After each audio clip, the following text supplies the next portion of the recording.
Al-Quran ini perlu dielaborasi nih hemat saya ini. Ya, menariknya dalam Al-Quran banyak peristiwa yang sebelumnya belum tergambar, kemudian akhirnya ditemukan dalam sains Al-Quran.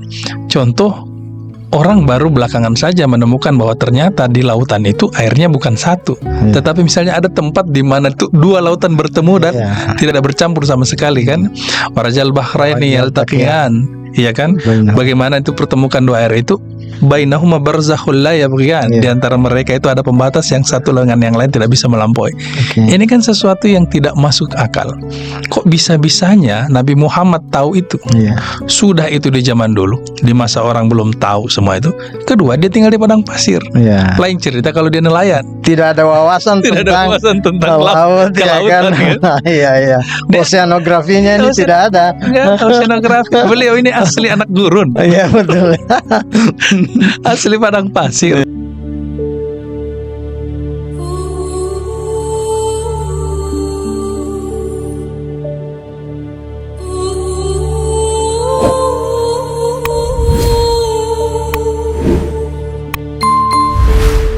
Assalamualaikum warahmatullahi wabarakatuh. Waalaikumsalam warahmatullahi wabarakatuh. Kanal Sadra TV kembali menjumpai Anda semua dalam sesi pembahasan tentang epistemologi, masih dalam kajian kita tentang teori pendidikan Islam yang tentu saja kita sudah melewati beberapa sesi sebelumnya, kajian tentang ontologi dan antroposofi. Nah, kali ini kita akan mencoba mengulas satu bagian dari buku teori pendidikan Islam karya filsuf muslimah Jamilah Alamul Huda. Beliau membuat satu bagian sendiri tentang epistemologi di dalam karyanya tersebut. Bersama narasumber kita pada sore hari ini, Bapak Fakhrudin Mukhtar. Selamat sore, assalamualaikum Pak Fakhrudin. Waalaikumsalam warahmatullahi wabarakatuh. Selamat sore Bang.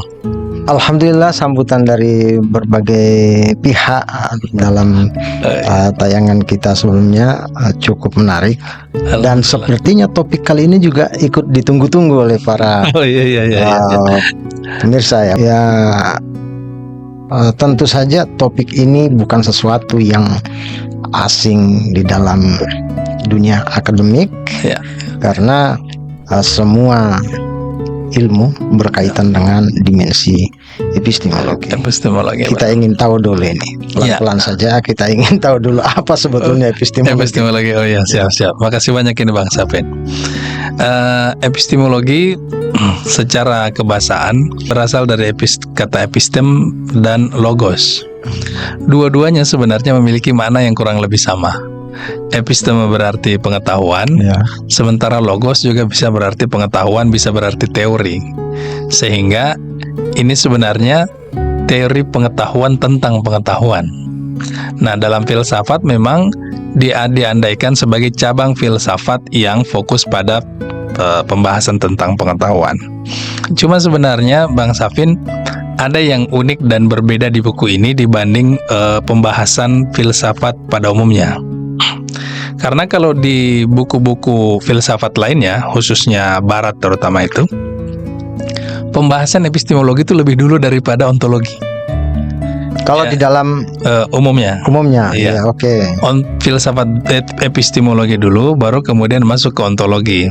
Karena seolah-olah mereka berupaya untuk membuat pemahaman dulu terkait bagaimana proses pengetahuan, apa sumber-sumbernya, bagaimana dia datang dan seterusnya, sehingga setelah orang memahami tentang hakikat pengetahuan, barulah kemudian diajak masuk di ontologi bicara tentang hakikat realitas. Nah, jadi bukan realitasnya dulu, baru cara membaca realitasnya. Ya, itu kalau di luar. Nah, di buku ini, lebih dulu ontologi ketimbang epistemologi. Kita sudah lebih dulu realitas yang akan diilmui. Ya, diilmui, baru kemudian bicara pengetahuannya. Baik.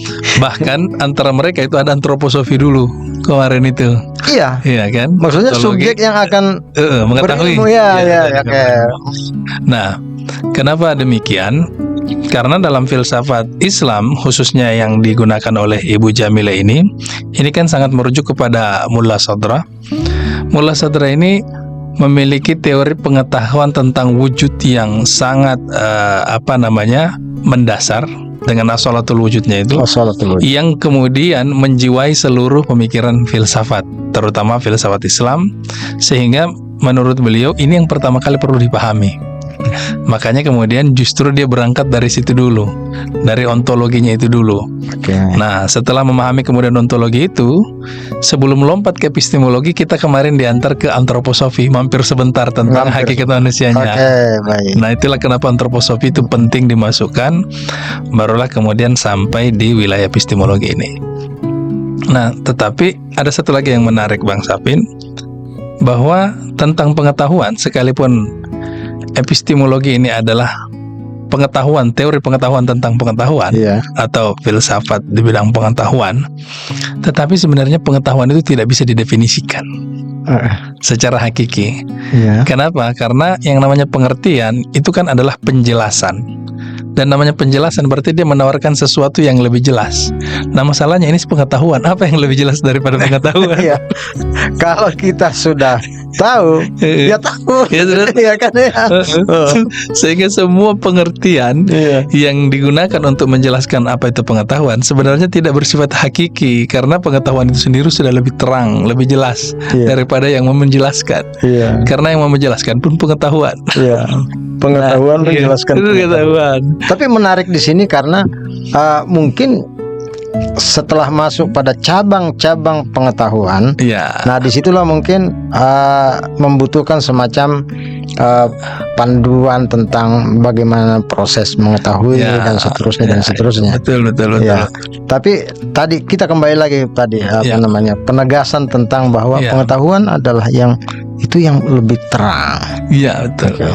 Berarti dengan demikian maka posisi epistemologi bagaimana itu? Posisi epistemologi kaitannya di sini bahwa epistemologi ini sebenarnya kalau dalam pandangan Mullah Sadra tadi ini, dalam hal ini pengetahuan itu ada kemiripan dengan wujud.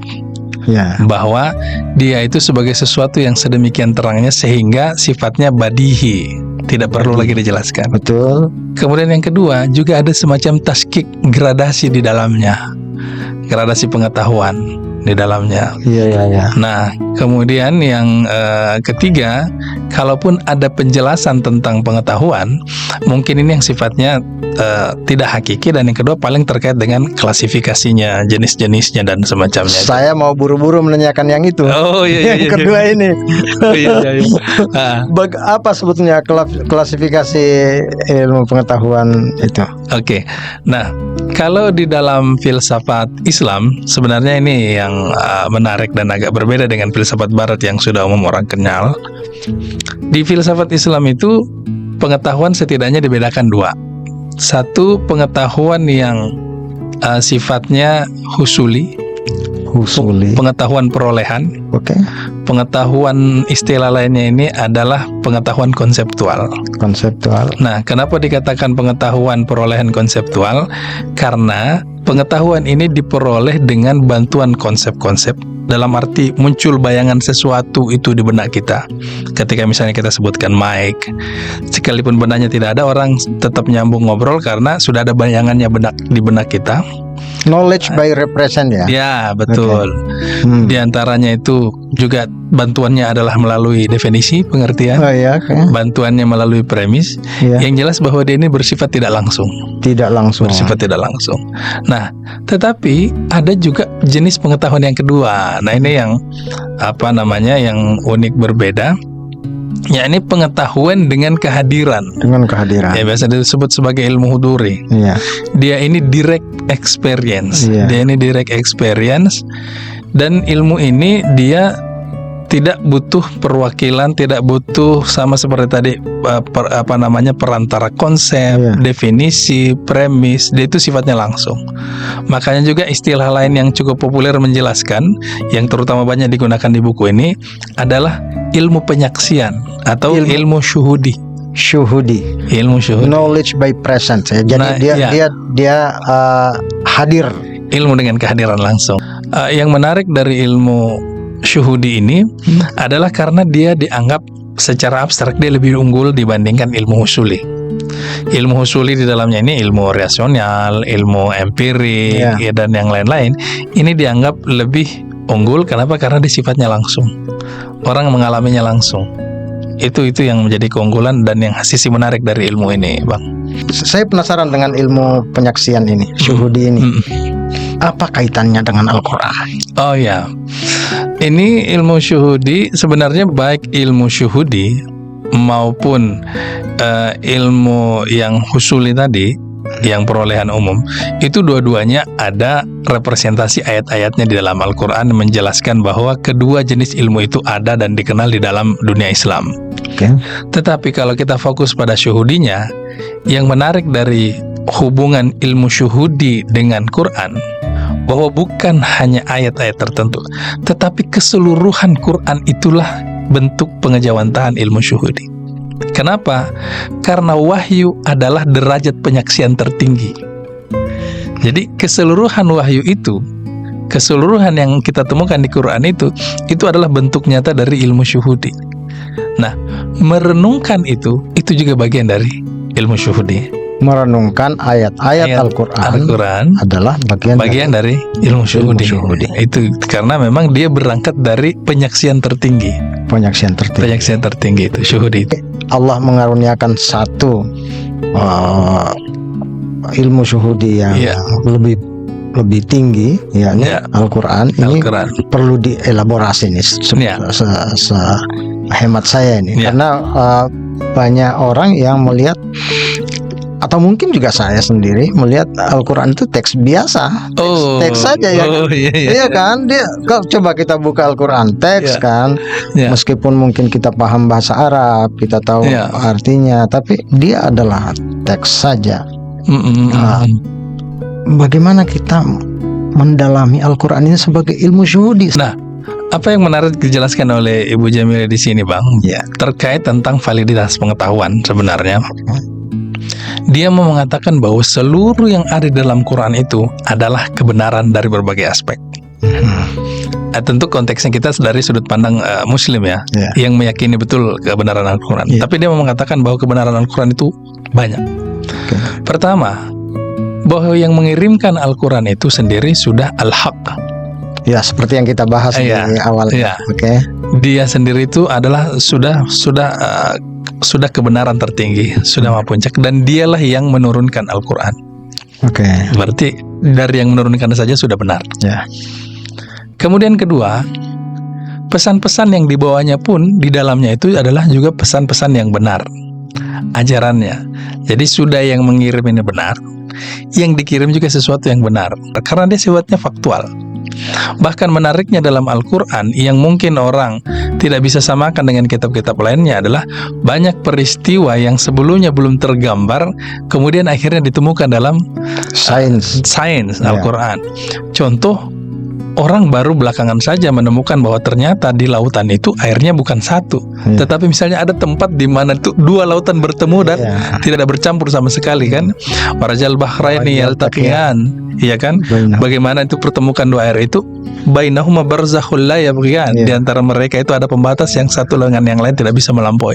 Ini kan sesuatu yang tidak masuk akal. Kok bisa-bisanya Nabi Muhammad tahu itu? Sudah itu di zaman dulu, di masa orang belum tahu semua itu. Kedua, dia tinggal di padang pasir. Lain cerita kalau dia nelayan. Tidak ada wawasan tentang laut, kan? Oseanografinya ini tidak ada. Oseanografi. Beliau ini asli anak gurun. Iya betul. Asli padang pasir, iya kan? Kalau ditanya tentang hakikat padang pasir dan beliau paham, oke, memang anak padang pasir. Anak pantai, ilmu anak pantai pun kalah sama Rasulullah ini. Ya kan, berarti kan itu uniknya gitu lah. Ketiga, wadah yang menerima dalam hal ini para nabi juga orang yang benar. Baik hati maupun lisannya, ini orang yang sudah dijaga oleh Tuhan. Mereka orang-orang yang terjaga, membawa pesan yang benar. Jadi dari yang benar, membawa sesuatu yang benar, diterima oleh orang yang benar. Nah, ajaran ini harus diterapkan, dan ajaran ini juga sifatnya ajaran di dalamnya itu sifatnya adalah ajaran yang benar. Kenapa? Karena memang dia diniatkan sebagai panduan untuk umat. Jadi dia sampai ini. Jadi di situ aspek-aspek yang menunjukkan betapa menariknya Al-Quran itu. Sudah datang dari yang benar, isinya pun benar, yang menerima benar, penerapannya pun juga benar untuk sesuatu yang benar. Bahkan Al-Quran kan menantang manusia untuk mencari ayat yang bikin ayat yang sama. Itu dari segi teks saja, tetapi dari lebih luas daripada itu, bahwa tidak ada satu teks yang mampu menjamin bahwa dirinya itu benar sampai abadi, sampai seterusnya kan. Benar. Teks-teks ilmu pengetahuan yang terbukti secara ilmiah itu selalu ada kemungkinan untuk diperbaharui dan seterusnya. Ya, kalau diperbaharui kan berarti tidak dari awal benar. Ya betul, tidak dari awal benar dan tidak akan selamanya benar, ya kan? Dia ragu di dalam dirinya sendiri juga. Butuh revisi. Butuh revisi. Ada peluang untuk direvisi. Ada falsifikasi, kalau Karl Popper bilang. Iya betul, falsifikasi. Tarik sekali.